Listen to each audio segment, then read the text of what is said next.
vais essayer de garder le temps imparti de mes 15 en 20 minutes pour vous parler de la modulation de la sucrosité des vins par la technique du collage, ce qui m'a été demandé pour cette intervention. Et donc, commencer par juste une courte introduction et une notion de contexte, finalement, sur la sucrosité dans nos vins. On aurait pu parler, et c'est un sujet qui aurait pu être extrêmement large avec différentes pratiques œnologiques. Il a fallu se concentrer sur ces 15 à 20 minutes sur un sujet. Mais vraiment, dans le contexte global, sur tout simplement, pour commencer, le goût des consommateurs pour la saveur sucrée, avec beaucoup d'études à ce sujet. D'autres intervenants en ont largement parlé. Et vous partagez l'expérience aussi que l'on peut avoir au niveau des vinifications à l'international avec ces vins relativement sucrés sur les marchés qui sont plébiscités. Quand je dis relativement sucrés, on est aux alentours des 2 à 6 grammes par litre de sucre très pratiqués dans les pays du Nouveau Monde et qui sont face à nos vins sur les marchés. Donc avec cette notion de l'équilibre et de la différence que l'on peut faire entre des vins de rotation rapide pour une certaine typologie de consommateurs et les vins plus traditionnels, classiques et haut de gamme, vins secs, auxquels on va s'attacher aujourd'hui sur la notion de traitement et la notion de collage. Sur cette notion de sucrosité, on pourra parler de certains types de formulations œnologiques ou de matières actives permettant d'apporter une sucrosité, et je vais revenir assez largement sur l'aspect pratique et mise en œuvre de produits issus finalement de sélection dus aux travaux de recherche et notamment sur HSP12, mais également sur la partie affinage et le fait de pouvoir éliminer certains composés antagonistes à ces perceptions de saveurs sucrées ou d'autres sensations plus agréables. Et un point aussi, puisque c'est une vraie question, il y a des notions d'étiquetage qui vont certainement rentrer en application d'ici quelques temps, sur l'impact réel calorique du sucre au niveau des volumes consommés de vin, si on le compare à des consommations régulières de jus de fruits, etc. Les volumes que l'on consomme ne sont finalement pas si importants et n'apportent pas autant de sucre que le feraient des produits et des boissons plus traditionnelles. Donc, notre objectif aussi, au sein de la société Lafort, c'est issu de ces connaissances apportées par la recherche, de proposer des solutions qui vont être issues de la nature pour mimer ces saveurs sucrées ou essayer de les révéler. Donc, puisque la thématique est la modulation de la sucrosité des vins par la technique du collage, tout d'abord quelques points assez rapides sur ce qu'est le collage en œnologie, avec une définition traditionnelle et explicite d'Émile Pénaud sur le fait que le collage consiste à ajouter au vin un produit clarifiant capable de s'y coaguler et de donner des flocons. Et la formation de ces flocons et leur sédimentation entraînera les particules du trouble et la clarification du vin. Tout ça pour dire qu'aujourd'hui, on peut utiliser le collage pour apporter certains composés en plus des actions traditionnelles. Et une des actions traditionnelles est la réduction de la turbidité du mou du vin, comme vous le savez tous. Mais également, le collage peut être là, de façon traditionnelle, pour l'élimination de composés phénoliques, l'élimination de composés volatiles, de notes végétales ou de notes oxydatives. Également, rôle, je dirais, numéro 1 à travers l'histoire du vin, qui est la stabilisation des vins et notamment celle de la matière colorante des vins rouges. Tout ça sont des traditions et la base du collage en œnologie. Et aujourd'hui, on va voir que par cette technique du collage, en conservant cette notion de floculation et de clarification, de stabilisation des vins, en choisissant bien et en produisant correctement certaines matières premières, on arrive à avoir aussi un impact sur la sucrosité des vins. Le collage en œnologie, on le travaille, et nos clients finalement le travaillent à différents moments de l'élaboration d'un vin, que ce soit en blanc ou en rouge, d'abord sur les phases préfermentaires, pour différentes actions, dont la réduction de la turbidité ou l'élimination de mauvais goût sur jus d'égouttage, par exemple, lors de la production de vin rouge. On y reviendra un tout petit peu après. Au niveau de la fermentation, et les collages en fermentation sont extrêmement pratiqués pour l'élimination de composés phénoliques. En rouge, c'est un peu moins connu, mais pratiqué par certains depuis longtemps pour assouplir les vins, et on y reviendra un peu plus précisément tout à l'heure. Et ensuite, lors de l'élevage des vins, pour différentes actions à nouveau la réduction de la turbidité, l'élimination de composés phénoliques potentiellement déjà oxydés, et quelques points dont l'élimination de l'amertume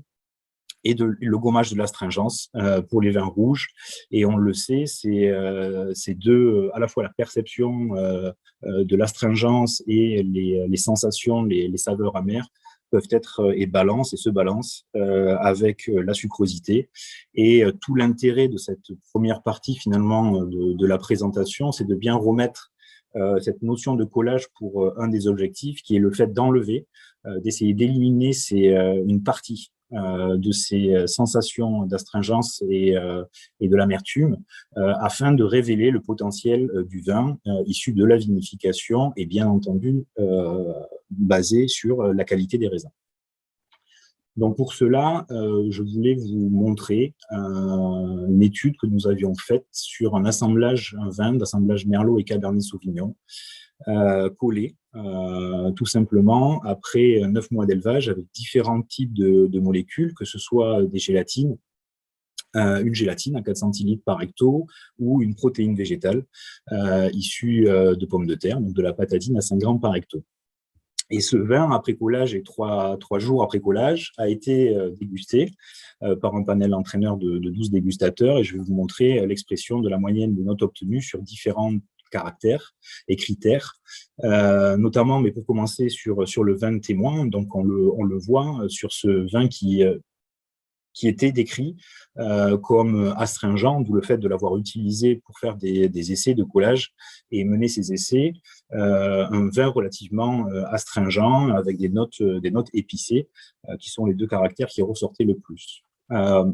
Quand on a proposé le même vin à la dégustation, mais après son collage à la gélatine, on voit que l'on déplace les équilibres et que l'on va vers un autre profil de vin, conservant un caractère aromatique. On ne change pas le goût du vin en tant que tel, mais on déplace l'équilibre de l'astringence et de l'amertume vers déjà des notions de volume, de sucrosité perçue, de profil plus fruité, avec plus reconnu, et en conservant, encore une fois, le profil organoleptique du vin, aromatique du vin. Pardon. Un autre type de colle sur ce même vin va fonctionner pour le coup dans le même sens, et lui aussi diminuer cette astringence, cette amertume, pour révéler ces sensations de sucrosité. Donc, quand on parle de sucrosité dans les vins et de la technique du collage,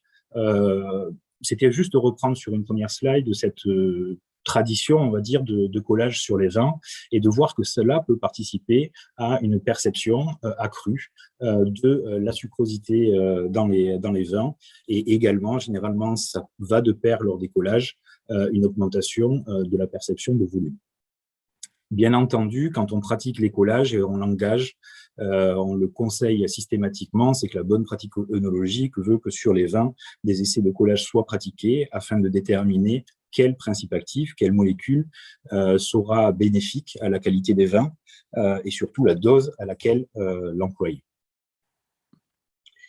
Si on se base plus sur la sucrosité en tant que telle, puisque là c'était un effet collatéral finalement du collage, je voulais juste remettre en avant le fait que la société Lafort participe au financement avec d'autres depuis de nombreuses années à cette recherche sur la sucrosité des vins, avec différents travaux, dont ceux de Anne Humbert, des travaux en interne par notre directrice scientifique de Virginie Moine, qui a amené à certains brevets dont nous allons parler un petit peu plus tout à l'heure, et les travaux du docteur Axel Marshall lors de sa thèse, de son post-doctorat, et également de la thèse de M. Léger entre 2016 et 2019. Et tout ça, vous le voyez, autour de procédés, soit de procédés qui permettent la production de dérivés de la levure, on va le voir, riches en certaines molécules, mais aussi le travail très basique, j'ai envie de dire, des phénomènes enzymatiques qui permettent la révélation de certains composés, et derrière un énorme travail depuis quelques années réalisé par le laboratoire du docteur Axel Marshall sur la saveur sucrée et HSP12. Donc, ce que l'on a fait, ce que je voulais vous montrer, c'était la notion de production optimisée. Nous ne mettons pas qu'en marché des produits œnologiques, nous participons aussi à la recherche et surtout à la production de ces produits. Et grâce au travail de Virginie et des brevets déposés, on a travaillé sur une production optimisée de levures inactivées, dans lesquelles, en fait, par le process d'hydrolyse durant la production, les filtrations, les séparations des différentes fractions, on peut obtenir des dérivés de levure riches en certains composés, et on va le voir, en certains composés, dont des peptides sapides, et issus de la protéine HSP12. Donc, Œnolyse, par exemple, une association d'écorce de levure et de levure inactivée, va avoir différentes capacités. C'est, je pense, le produit que j'ai voulu mettre en avant avec la thématique du collage. On voit ce produit, si on le fractionne, que l'on prend la part insoluble de ce produit et la fraction soluble, on va avoir deux capacités. La première, c'est celle de la fraction insoluble, comme vous voyez en courbe bleue, qui va avoir dans un vin la capacité de troubler le vin à un niveau supérieur à celui du produit pur. Cela veut dire, par cette création de trouble, qu'il y a flocculation et derrière sédimentation de ces particules, donc une efficacité et un aspect collage. Donc on a un produit qui, pour partie, dans sa formulation, va avoir une capacité à flocculer et à entraîner des particules en fond de cuve pour qu'il soit sous-tiré. Mais ce qui est intéressant dans ce produit, c'est qu'il détient aussi une fraction soluble, et dans cette fraction soluble, par différentes analyses, dont l'analyse en HPLC, le tamisage moléculaire, on arrive à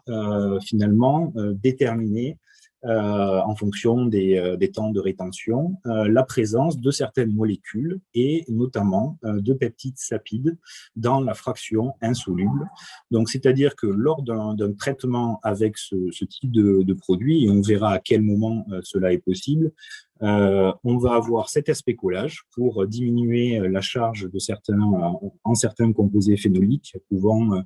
amener des sensations d'astringence notamment et potentiellement de l'amertume. Mais bien que l'amertume, il y a encore beaucoup de travail à faire et je crois que Axel va s'y atteler pour les prochaines années, mais notamment sur les perceptions d'astringence. On va avoir cette capacité à réduire cette charge et par la même occasion libérer des molécules d'intérêt dans le vin. Sur ce type de traitement, si on le regarde, notre essai, où nous avons fermenté en milieu synthétique, pour des raisons de dosage par la suite, avec une souche de levure. Et pendant la fermentation, nous avons ajouté différentes formulations de dérivés de levure, dont à nouveau l'œnolyse, donc ajouté 2 jours après le début de la fermentation, et une autre formulation que l'on appelle pyrolyse rouge, qui est basée sur la même technologie de ces levures inactivées riches en composés d'intérêt, dont des peptides sapides, mais mixées avec une enzyme de type bêta-glucanase, bêta-1,3,1,6-glucanase, qui, on le sait, issu de différents travaux, notamment de la thèse d'Annenberg, participe à l'extraction lors de l'autolyse de la levure de certains composés d'intérêt, manoprotéines,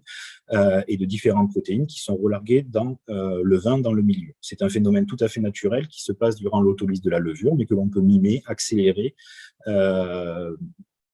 durant et ensuite, suite à un traitement avec ce type d'enzyme. Donc, vous le voyez, comparé à une modalité X pur fermentée seule avec une levure, on a un certain niveau d'HSP12 dans le vin, de la protéine. Alors, c'est une analyse qui a été faite en HPLC-UV sur colonne C18 et validée en masse derrière pour être sûr que l'on retrouve les peptides, une partie des peptides issus d'HSP12. On voit que simplement une enzyme pendant les vinifications peut aider à la révélation de ce type et au relargage de ce type de composé. Chose qui se passe naturellement quand l'on rajoute œnolyse également. Et quand on fait la combinaison des deux, on voit aussi que l'on peut aller encore plus loin dans la révélation et le relargage de ces composés, de ces peptides sapides d'intérêt, peptides qui ont, en plus de ça, un faible seuil de perception, donc même avec de petites quantités, un impact sur la sucrosité des vins. Pour le mettre en pratique, et je vais essayer de tenir vraiment le timing, je pense que ça passe. On a utilisé ce type de formulation en vinification. Je vous montre une étude menée grandeur nature dans une cave sur du Cabernet Sauvignon en 2018, dans des cuves comparatives de 80 hectos. Donc, on avait une modalité tout à fait classique avec un encuvage traditionnel, sans pratique particulière, et une autre cuve à côté sur laquelle on a mixé différents types de process, notamment la séparation de jus d'égouttage qui ont été collés, enfin enzymés, collés, soutirés le lendemain avant d'être réintégrés à la cuve, dans une notion d'enlever potentiellement les mauvais goûts, les résidus de terre qu'il peut y avoir sur une vendange machine, par exemple. En tout cas, nettoyer ces jus d'égouttage qui ne sont pas toujours très propres. Une cuve qui est classiquement levurée et dans laquelle, après une perte de densité de 20 points, nous avons rajouté ce dérivé de levure mixé à une enzyme d'extraction, un mix d'extraction et de bêta-glucanase, à hauteur de 30 grammes hecto, sous marc, dès que le marc a été formé pendant la fermentation alcoolique d'un vin. On a analysé ces vins en fin de fermentation alcoolique pour voir si le collage, c'était une grosse question de la part de certains praticiens, n'allait pas diminuer certains composés, notamment la couleur des vins. Donc, vous pouvez le voir de façon très simple. On a clairement une préservation de la couleur, des caractère physico-chimique, du caractère physico-chimique global du vin, une préservation de la trame phénolique, les IPT ne sont pas diminués, la quantité d'anthocyanes dans le vin n'est pas diminuée, la couleur est sensiblement la même. Le seul impact que l'on voyait très clairement, sitôt la fin des fermentations alcooliques terminées, c'était la stabilité de la matière colorante sur ce vin, où le traitement précoce et le collage précoce a permis de participer à la stabilisation de la matière colorante, stabilité non acquise à ce stade-là, quand on est à un delta NTU de 130, mais déjà une grosse différence par rapport aux témoins non traités. Ces vins ont été amenés jusqu'à la fermentation malolactique, bien entendu. Et en fin de fermentation malolactique, après sulfitage, nous avons soumis ce vin à un panel entraîné de 15 dégustateurs qui a dégusté à l'aveugle ces deux vins. Et on lui a demandé de façon très simple de caractériser sur, encore une fois, quelques critères très simples pour avoir une image de la qualité des vins. Et là aussi, ce que l'on a vu, c'est un vin qui était perçu déjà très tôt après fermentation malolactique comme moins astringent, moins amer et dans lequel la sensation de sucrosité, de densité ou le corps du vin était plus important. Et quelque chose de très important aussi, cette diminution du caractère végétal que l'on n'a pas attribué au collage avec des dérivés de levure spécifiques et sélectionnés, mais plus au retraitement de la petite fraction de jus d'égouttage qui amène généralement ces caractères végétaux en plus de la qualité intrinsèque des raisins. Donc, ce type de collage sous marc sur vin rouge permet également de renforcer cette sucrosité, d'avoir des vins plus denses et d'assouplir précocement la trame tannique des vins, ce qui nous est demandé sur certains marchés pour des vins notamment de rotation rapide qui doivent être envoyés, mis en bouteille et qui ne subiront pas d'élevage lourd. Donc, pour terminer, je voulais juste mettre en avant l'utilisation de ces dérivés de levure durant les phases de fermentation, que ce soit en blanc ou en rouge, mais dans la notion d'affinage des vins et les outils d'ajustement, on le sait, on a parlé de sucrosité, mais va de pair généralement l'utilisation d'autres alternatives pour l'ajustement finalement des vins durant l'élevage, que ce soit des polysaccharides naturels, les gommes arabiques, que l'on caractérise comme apportant plus de rondeur dans les vins. La sensation, elle, de volume sera plutôt un effet collatéral de l'utilisation de manoprotéines. On le sait, les manoprotéines sont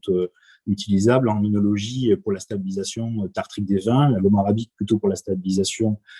colloïdale de la matière colorante. Mais les effets secondaires de ces formulations œnologiques peuvent être le rondeur ou la volume en fonction des critères de sélection de ces manoprotéines notamment. Et bien entendu, la sensation de sucrosité avec l'impact des dérivés de levure qui vont être riches en ces peptides sapides, donc tonolis, pyrrolite rouge chez nous, qui sont utilisables en vinification finalement durant la fermentation alcoolique, que ce soit des blancs, des rosés, des rouges, et ils vont participer à cet affinage par des réactions avec les composés phénoliques et le relargage de ces composés d'intérêt, mais également sur vin, où on peut mimer finalement, avoir une grosse similitude avec l'élevage sur lit, parce que ce que l'on fait finalement, c'est sélectionner des dérivés de levure partiellement autolysés que l'on va rajouter au vin, et parce que l'on a sélectionné les matières premières à l'origine qui nous permettent la production, on sait que les levures que l'on utilise pour créer ces dérivés sont des levures naturellement riches dans la membrane, hein, puisque la protéine HSP12, Axel, si je ne me trompe pas, dans l'espace périplasmique, pour être relarguée par la suite. Et notre travail de sélection et lors des différentes filtrations que l'on opère sur ces produits va nous permettre de sélectionner ces fractions pour les inclure dans des levures inactives. Alors moi, j'avais une question pour Bastien Nazaris. Vous montrez que dans le collage des vins rouges, donc d'après ce qu'on a vu là sur les premiers graphiques, donc on diminue l'astringence, on diminue l'amertume et donc ou pas, mais on augmente la sucrosité. Donc ça je vois bien. En revanche, on voit aussi régulièrement qu'on augmente le fruité dans le vin. Est-ce que vous avez une explication? Non, une explication directe sur le pourquoi. Je pense que c'est plus dans les interactions perceptives que l'on peut avoir dans les vins. C'est vraiment de la dégustation pure et simple avec des panels entraînés sur ces matrices-là. Non, pourquoi plus de fruité de manière directe? Je pense qu'on sent moins et on perçoit moins de notes désagréables, j'ai envie de dire, que sont l'astringence ou potentiellement l'amertume à certains niveaux. Et du coup, naturellement, on va vers la perception de plus d'autres caractères, dont le fruité présent dans le vin. C'est presque